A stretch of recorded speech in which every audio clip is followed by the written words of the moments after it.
이 영상들을 잘 봐. 지금부터 일어날 일은 정말 놀라워.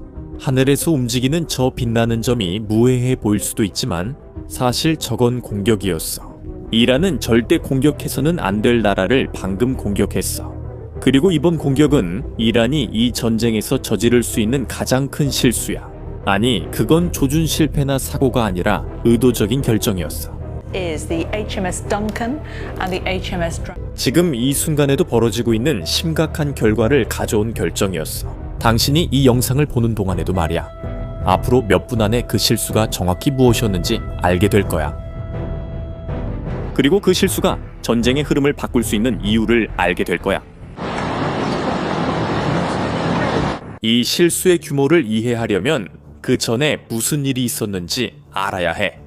이 전쟁이 시작됐을 때 이란은 전략이 있었어. 그리고 그 전략은 이론상으로는 말이 됐지. 아이디어는 간단했어. 걸프만 국가들, 사우디아라비아, 아랍에미리트, 쿠웨이트 같은 나라들을 압박하는 거였지. 이런 나라들을 공격과 위협으로 압박하는 거였지. 그 나라들이 미국에게 휴전을 받아들이도록 강요할 때까지 말이야. 그리고 왜 이 전략이 효과가 있을 수 있었는지 알고 싶어? 전쟁 초기에 이 나라들 모두 분쟁에 관여하지 않았고 개입하고 싶어 하지 않았기 때문이야. 사우디아라비아는 미국에게 자국 군사기지 사용을 거부했고 미국 항공기에 자국 영공을 폐쇄했으며 이란에 대한 공격을 공개적으로 반대하는 성명을 발표했어. 다른 걸프 국가들도 똑같이 했어. 이것은 이란의 손에 엄청난 정치적 권력을 쥐어준 셈이었어. 결국 미국과 매우 가까운 관계를 맺고 있는 걸프 국가들이 트럼프 정부에게 전쟁을 멈추라고 요청한다면 그건 실제로 큰 영향력을 가질 수 있었지. 뭔가를 바꿀 수도 있었지. 그래서 이란이 공격을 시작했지만 여기서부터 실수가 시작돼. 시간이 지날수록 그 실수는 점점 더 커졌지. 왜냐하면 이란은 걸프 국가들에만 머무르지 않고 훨씬 더 멀리 나아갔거든. 전쟁이 시작된 첫 24시간 동안 이란은 9개의 서로 다른 나라를 공격했어. 이틀 후에는 그 숫자가 15개로 늘어났지. 오만, 키프로스, 프랑스, 영국, 이탈리아를 포함해서 15개 나라야. 이미 공격을 받고 있던 걸프 지역의 모든 이웃 나라들까지 포함해서 말이야. 그리고 바로 여기서 이란의 전략이 완전히 무너지기 시작해. 왜냐하면 공개적으로 적대하는 나라를 공격하는 것과 어떻게든 이 전쟁에 휘말리지 않으려고 했던 나라들을 공격하는 것 사이에는 엄청난 차이가 있기 때문이야. 이란이 존중하지 않은 중립성을 내세우며 미국을 막는 데까지 도왔던 분명히 관여하고 싶지 않다고 밝혔던 나라들이었지.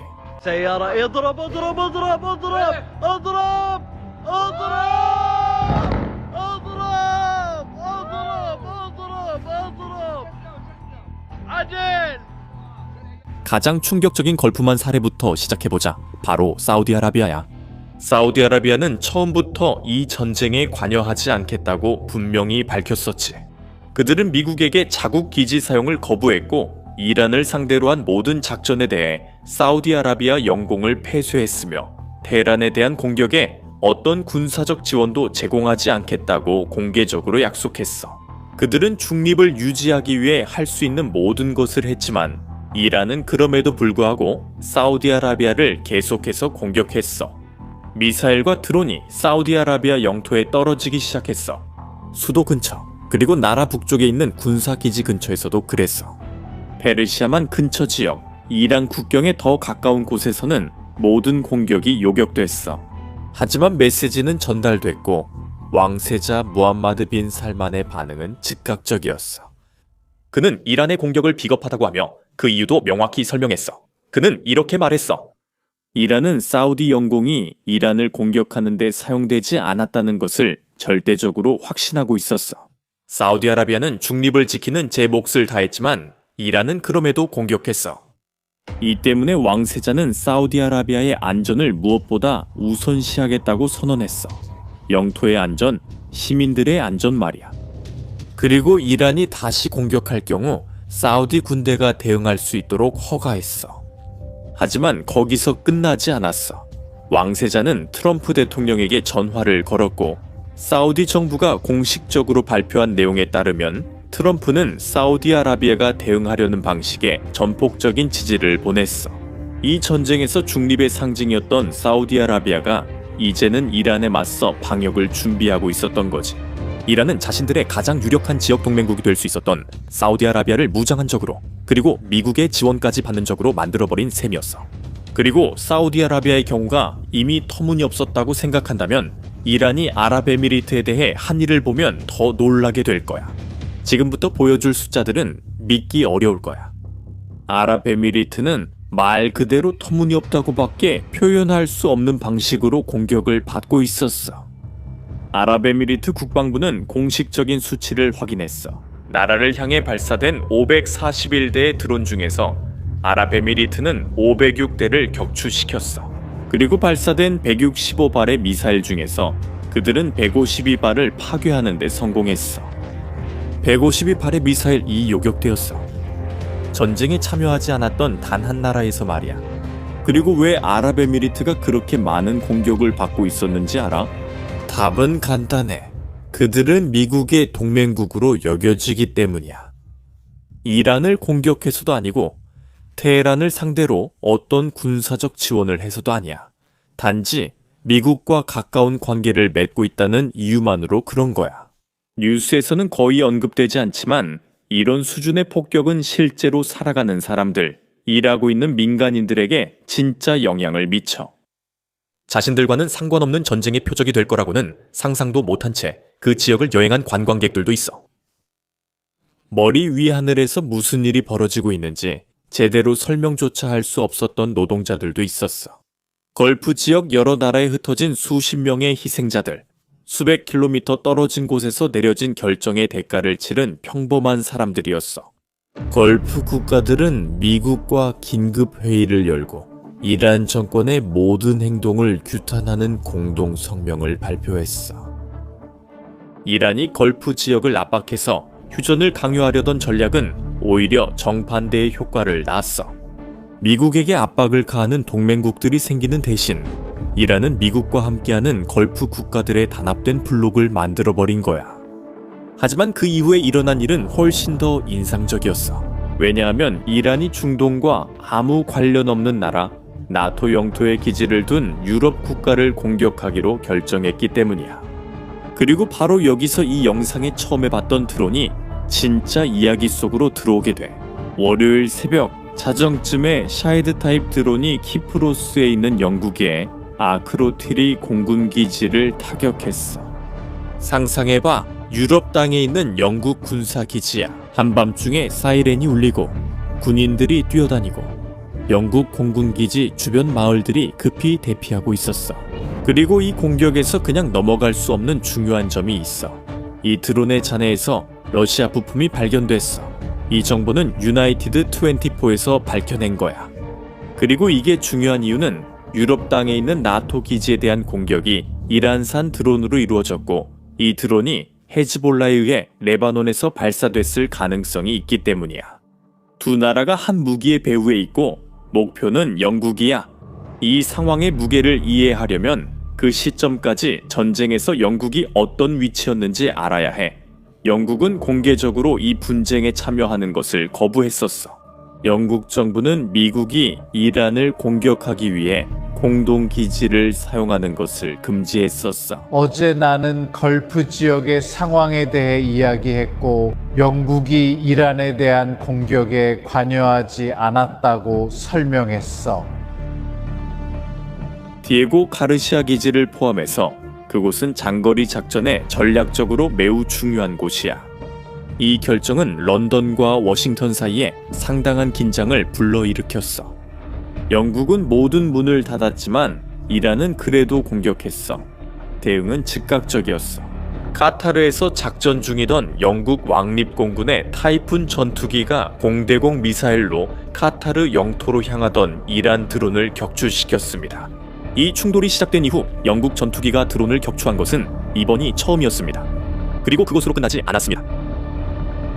키어 스타머 총리는 HMS 드래곤을 지중해로 파견한다고 발표했습니다. HMS 드래곤은 영국 해군의 45형 구축함입니다. 45형 구축함은 2척이 있습니다.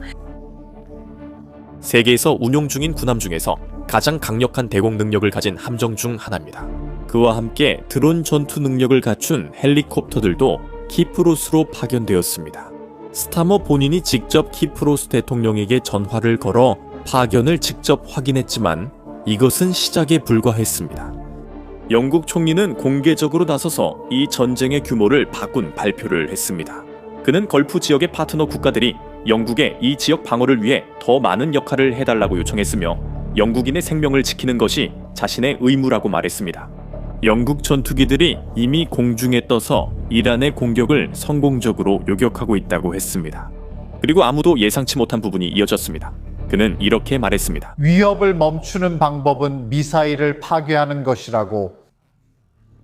진짜로 위협을 멈추는 유일한 방법은 미사일이 저장된 창고, 발사대 등 그 근원지에서 미사일을 파괴하는 것이라고 했습니다.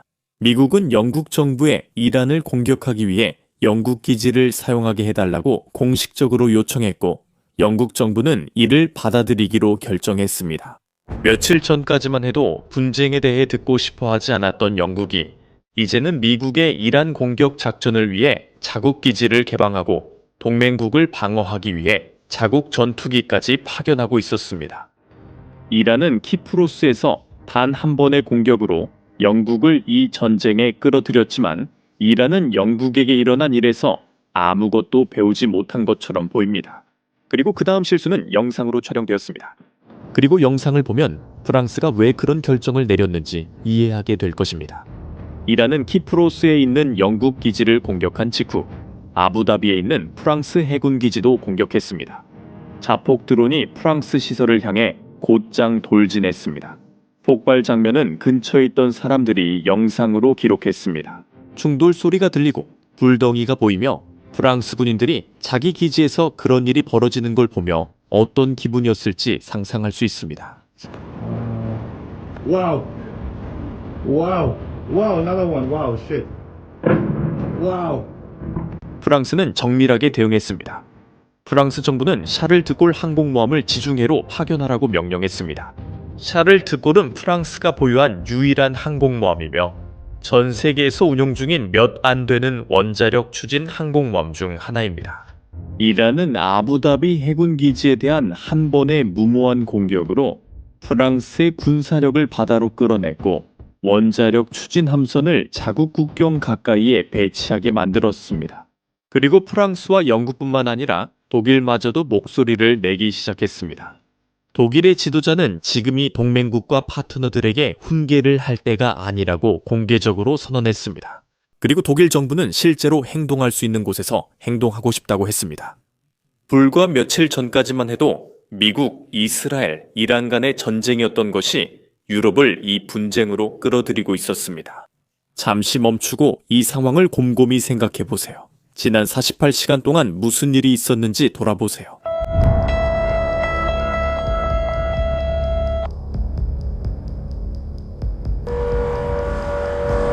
중동의 분쟁이 영국의 주권에까지 미친 날이었습니다. 우리는 우리 동맹국들과 그 지역에 있는 우리 국민들의 집단적 정당 방위를 지지합니다. 이쪽은 HMS 덩컨과 HMS 드래곤입니다. 2척 모두 45형 구축함입니다.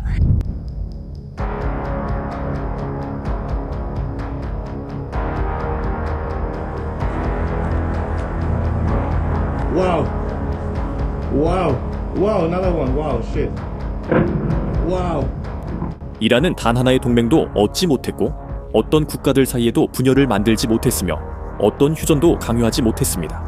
이란은 자신이 의도했던 모든 것과는 정반대의 행동을 했고 그럼에도 불구하고 계속 같은 방향으로 나아가고 있습니다. 이것은 현재 이란이 어떻게 결정을 내리고 있는지에 대해 중요한 점을 시사합니다. 계속 이야기하겠습니다. 그 다음에 일어난 일이 더 많은 것을 밝혀주기 때문입니다. 마쿠에서는 더 큰 일이 있었습니다. 미국의 예비역 장군 제키는 한 인터뷰에서 여러 나라들이 미군 중앙사령부가 조정하는 공격 작전에 합류하고 있다고 확인했습니다. 단순히 방어 작전이 아니라 공격 작전입니다. 그는 어떤 나라들인지는 밝히지 않았지만 브래드 쿠퍼 제독, 즉 센트콤 사령관이 바로 그 시점에 이러한 작전들을 조율하고 있다고 말했습니다. 그리고 트럼프 대통령이 등장했습니다. 트럼프 대통령은 데일리 메일과의 인터뷰에서 거의 무심코 사우디아라비아가 곧 이란과 싸우게 될 것임을 확인했습니다. 이것은 사우디아라비아가 킨 장군이 이름을 밝히지 않고 언급했던 국가 중 하나라는 강한 신호를 줍니다. 트럼프 대통령은 또한 이 전쟁이 언제쯤 일어날 것인지에 대한 예상 시기를 밝혔습니다. 그는 항상 4주간의 과정이었다고 말했으며 작전은 그 기간 동안 진행될 예정이었고 어쩌면 더 짧을 수도 있었다고 했습니다. 우리는 큰 나라와 단사주라는 기간에 대해 이야기하고 있습니다. 명확한 기한이 정해진 작전이고 연합군은 계속해서 늘어나고 있습니다. 반면 이란은 사방에서 적을 계속 만들고 있습니다. 그리고 이 모든 혼란 속에서 이란이 무엇을 하기로 결정했는지 알고 싶으신가요? 이란 외무장관이 정부의 전략을 설명하기 위해 텔레비전에 출연했습니다. 그는 이번 공격이 이 지역 형제 국가들과 무관하다고 말했습니다. 그는 중동에 있는 모든 동료들과 연락을 취했다고 말했습니다. 그는 그들이 달가워하지 않는다는 것, 일부는 심지어 화가 나 있다는 것도 알고 있었지만 그들이 무슨 일이 일어나고 있는지 이해해 주길 바란다고 말했습니다. 그리고 바로 거기에 문제의 핵심이 있습니다. 여기에 새로운 측면을 추가할 수도 있습니다. 이란은 세계가 자신들을 이해해 주길 바랐지만 세계는 그들이 전달하고자 했던 것과는 완전히 다른 것을 이해했습니다. 사우디아라비아가 이해한 것은 이란이 아무런 공격받을 이유가 없는 중립국을 공격할 의지가 있다는 것이었습니다. 영국이 이해한 것은 이란이 이 전쟁과 전혀 관련 없는 영토에 있는 영국 기지를 공격할 의지가 있다는 것이었습니다. 프랑스가 이해한 것은 프랑스 군사시설이 아무런 경고나 정당한 이유 없이 드론에 의해 파괴될 수 있다는 것이었습니다. 그리고 이 모든 나라들이 이런 이해를 바탕으로 한 행동은 똑같았습니다. 중립을 포기하고 전쟁의 적극적인 편에 서게 된 것이죠. 지금 우리가 보고 있는 것은 일련의 실수들이 연이어 일어난 결과입니다.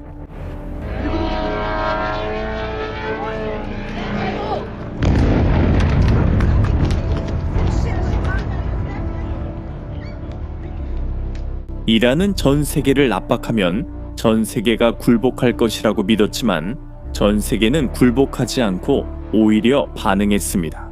이틀 만에 이란은 미국과 이스라엘과의 갈등에서 영국, 프랑스, 사우디아라비아, 아랍에미리트, 그리고 아직 공개적으로 참여를 밝히지 않은 다른 나라들까지 포함할 가능성이 있는 연합과 맞서는 상황으로 바뀌었습니다. 사실 이란은 스스로를 고립시키고 있으며 외교적 해결책을 협상하는 데 도움을 줄 수 있는 동맹국이나 중재자를 찾을 수 있는 모든 가능성을 스스로 파괴하고 있습니다. 왜냐하면 세계 어느 나라도 자신들의 군사기지를 공격한 정권을 대신해 협상 테이블에 앉으려고 하지 않을 것이기 때문입니다. 이것은 군사 전략에서 외교적 자살이라고 부릅니다. 그리고 이것이 바로 우리가 실시간으로 보고 있는 일입니다. 댓글로 알려주세요. 여러분의 생각에는 이란이 아직 이 전쟁에서 살아남을 수 있을까요? 아니면 이미 너무 늦었을까요? 여기까지 오셨다면 이제 대부분의 사람들이 이해하지 못하는 방식으로 이 전쟁을 이해하게 된 것입니다. 단순히 무슨 일이 일어났는지 뿐만 아니라 왜 그런 일이 일어났는지도 알게 된 것이죠. 이 영상을 분쟁을 함께 지켜보는 사람과 공유하고 다음 업데이트를 놓치지 않으려면 채널을 구독하세요. 다음에 또 만나요.